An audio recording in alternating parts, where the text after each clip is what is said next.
Hello and welcome to Epiphytic Cacti. Today I wanted to talk a little bit about this Rhipsalidopsis hybrid. It goes by the common name of Easter Cactus. They generally bloom in the early spring, around Easter, March, April, sometime around there. You can very commonly pick these guys up at like your big box stores. They tend to see them usually about a month before Easter in like your Walmart or in your Home Depot. That I'm sure you can find them at grocery stores and stuff. You're most commonly going to find three colors. Most commonly you're going to find pink like this, red, and then white, and in more recent times, orange. I have really never seen an orange one in my area. Alternative to that, you can order them online. Like I recently placed some lovely orders from like Witten's. You can get them on eBay, you can get them on Etsy, you can find Facebook groups. I don't know that I've ever really seen a large amount of variation in the Rhipsalidopsis hybrids the way that you will see in a lot of Schlumbergera hybrids. If you do enough searching and in some cases, if you're willing to pay enough, there is some there. You can see these flowers, I said this before, but they are symmetrical. So they are more like daisy-like, right? If I cut them down any plane, they're actually going to be symmetrical on both sides. They're a little unusual in the fact that they last for a very long time as well. Most epiphytic cacti flowers do not last more than just a moment. You know, they're so fleeting. I mean, like, even on like the best of Epiphyllum, I'm lucky if I get that flower to last for 6 days. And it has to be perfect conditions for something like that. Schlumbergera, it's the same thing. Those flowers don't last for more than a few days. Rhipsalis, the same thing. Most of the Rhipsalis I've seen flower, they just don't last for all that long. Solenocerius, same thing. So, I mean, most of the genus, they're just not going to last for very long. And so it seems like Rhipsalidopsis is a little bit of an exception to that rule, where these flowers last for a really long time. And I don't know if you can tell, but they're very floriferous. I've seen Schlumbergera bloom like this, but I don't know that I ever truly knew how floriferous Rhipsalidopsis could be. You can actually see like there's 4 buds on here. There's like 3 open flowers on this clade. You can also see that they generally kind of bloom out of the ends of these. You can see here, it's got 3 flowers here, and then it's blooming back on this clade here. And they're super elegant in the way that they just sort of like cascade down. So this plant I actually picked up from Home Depot.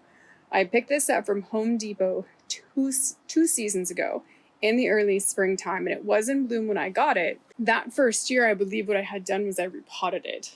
So I repotted it into my normal epiphytic cacti mix from a 4-inch pot into one of these 6-inch white pots, and it did not bloom the next year at all. It grows like mad inside. I put it in like a nice bright window, like in a west-facing window. That seems to be kind of its growing season, is like indoors through my winter. I can't keep them outside because of where I live. I generally kind of keep this guy the same as my other guys, about 50 degrees. And like I might actually try to push 40 sometimes, for like the low temperature before I start moving them around. This really surprised me though, because when I moved this guy out this year, I did not actually think he was going to bloom. There was just no sign whatsoever that this kid wanted to bloom. Eventually he started to bud, and right now it is early August. So we're kind of going into the fall when this guy decided to actually bloom, which seems really, really late to me, but, maybe it just needed a little something. A little temperature change, the day length, I'm not really sure, but I do notice that for the most part, I have so much better luck with the epiphytic cacti if I bring them outside when the weather is permitting and let nature take its course, and they just seem to bloom.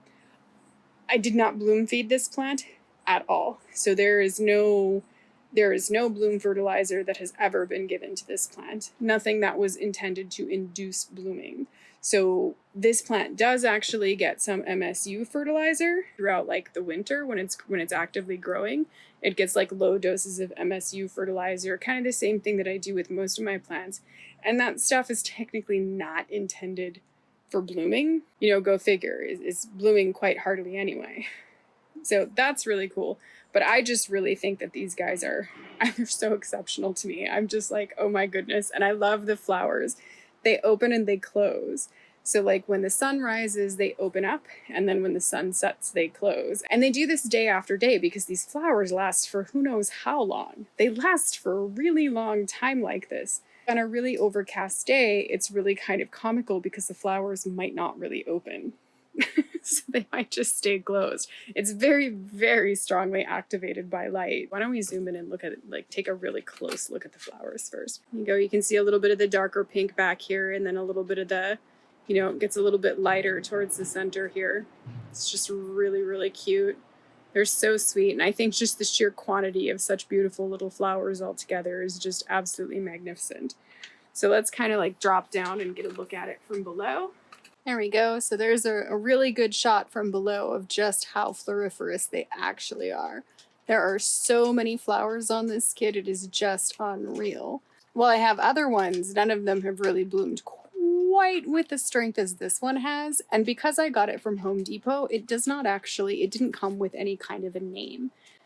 So I didn't get it as a named hybrid, I just got it as, you know, like a generic sort of pink Easter cactus sold just before the holidays. So repot them in like the epiphytic cacti mix, and you definitely give them the proper care and everything. I mean, you'll be rewarded with a gorgeous plant. It might take a little while, but I mean, when they get big, you know, or bigger, they really have quite the show.